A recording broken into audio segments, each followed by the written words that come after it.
So I was going through this this whole week, this whole schedule for Week 8 NFL, and it was tough. It was tough to decide who wins because there are some games that can really easily be upsets, sleeper upsets actually. You can have the Cardinals against the Saints be an upset.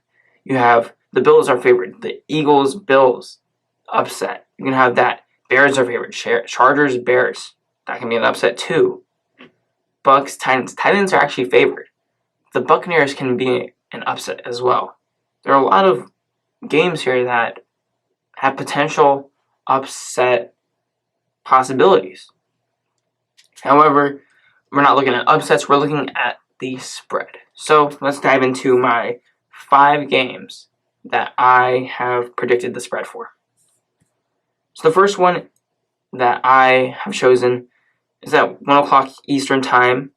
So I usually have the format of 2 games, 1 o'clock Eastern Time, Sunday Night Football, and then 2 games that are either 4:05 or 4:25 p.m. Eastern Time. So the first one I have is the Eagles against the Bills. Now the spread's at 1.5, favoring the Buffalo Bills. However, I'm going to be picking the Eagles plus 1.5. Last week against the Dallas Cowboys in Sunday night primetime football, I noted that Carson Wentz was 1-4, and after that loss, 1-5 in Sunday night football games. What can I say? I looked it up. Trend continues. Guess what I'm going to say this week regarding Carson Wentz and his record? 23-13 in outdoor stadiums. And guess what the Bills have? An outdoor stadium. However, Carson Wentz is also 9-15 on the road, but I think that 23-13 in an outdoor stadium does trump the 9-15 record on the road. And with Ronald Darby coming back for the Eagles off injury, that could really boost their defense. And even if you have questions about the Eagles' defense heading into this game, the Bills' offense does not have the firepower, does not have the ability to completely torch and exploit this Eagles' defense, no matter how bad the Eagles' defense is. It took quite an effort for the Bills to even put up 31 points on the Miami Dolphins. And it was a close one too. And I also predicted the spread right on that one as well.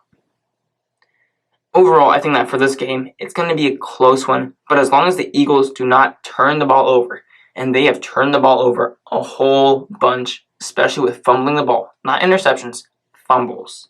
If they do not turn the ball over, the Eagles should win this actually. So I have the Eagles plus 1.5. Next, I have the Cardinals against the Saints. Could this be an upset game? Potentially, but I don't really think so. I'm going to say no, this is not going to be an upset.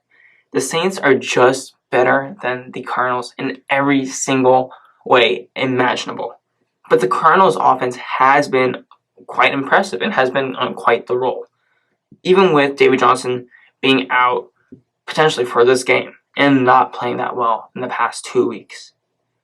I think that the Cardinals, with their offense being the way it is and as good as it has been these past couple weeks, past 3 or 4 weeks actually, I think that they keep it close, and I have them on their side of the spread, which is plus 10. But I do think that the Saints win this because if Teddy Bridgewater starts, news of Drew Brees coming back is going to make a switch go off in his head and make him perform like he's never had before. Like he never has before. There we go. So I have the Cardinals plus 10. Next is another potential really coin flip game. Could be an upset, maybe not. And that's the Panthers at the 49ers in Levi Stadium. I have the Panthers plus 5.5 on this actually. Last week proved me partially right about the 49ers, about their offense, not really their defense. Their defense, like I said before, is really good. It's really good against the pass and run. Their offense only put up 9 points against a Redskins defense that made Mitchell Trubisky look like the greatest offensive player that has ever walked the face of the earth. and you can only put up 9 points against them. I know that was slippery. I know it was raining, but still, 9 points. Come on, Jimmy Garoppolo. You can do better than that. So the Niners' offense is subpar, and their defense is a monster.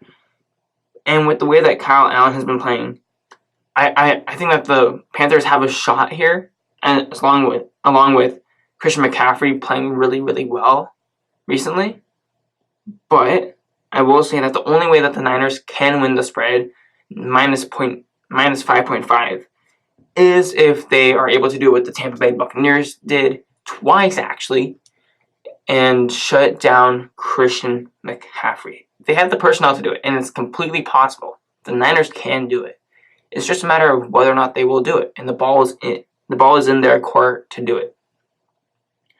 Otherwise, I see the Panthers playing this close, not winning this, but playing it really, really close. Panthers 5.5.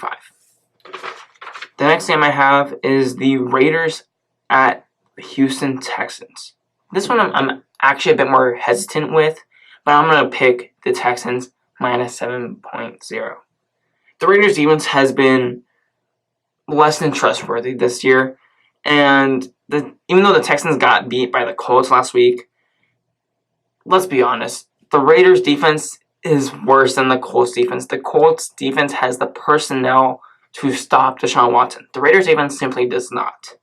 And Deshaun Watson did not play great against the Colts. And like I said, the defense for the Raiders is just not there. Deshaun Watson should have a bounce-back game. He will have a bounce-back game, actually. And the Texans are going to win this minus 7.0 spread. Now for the big game, the Sunday Night Football game. Packers and Chiefs. Now this had a lot of hype built up to it because everyone thought, okay, Aaron Rodgers, Patrick Mahomes facing off.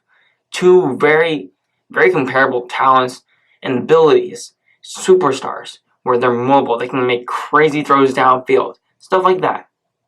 And if I knew that the Chiefs had Patrick Mahomes, I would take them and they'd be favored to win this game actually at home. But that is not the case. Instead, I just know that they have Matt Moore and the Packers have Aaron Rodgers, who is red hot after coming off a 6 total touchdown week last week. But if I'm Andy Reid and I know that Patrick Mahomes is full ready to go against the Packers, I actually probably would rest Patrick Mahomes. And the reason why is because I do not want to risk injury with my star player. He has had 3 straight games where I've seen him come off a play and start limping around for some reason. Maybe he hurt his leg. And in this past week, where you saw him go down with a dislocated knee, I think that you simply just gotta rest him. Make sure he's healthy. And yes, you can say, no, they need Patrick Mahomes, especially for this game, especially now.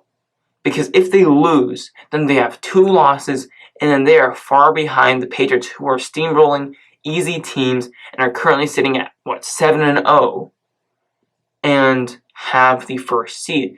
And we know that the Chiefs need the first seed in order to beat the Patriots and Tom Brady, because it's hard to beat the Patriots at Foxborough.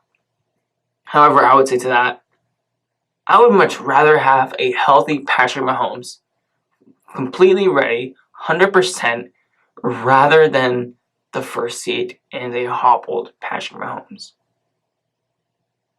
So I say, I'm taking the Packers here minus 3.5, and even if Patrick Mahomes is completely ready to go, you gotta rest him. Because you're looking at the future, not now.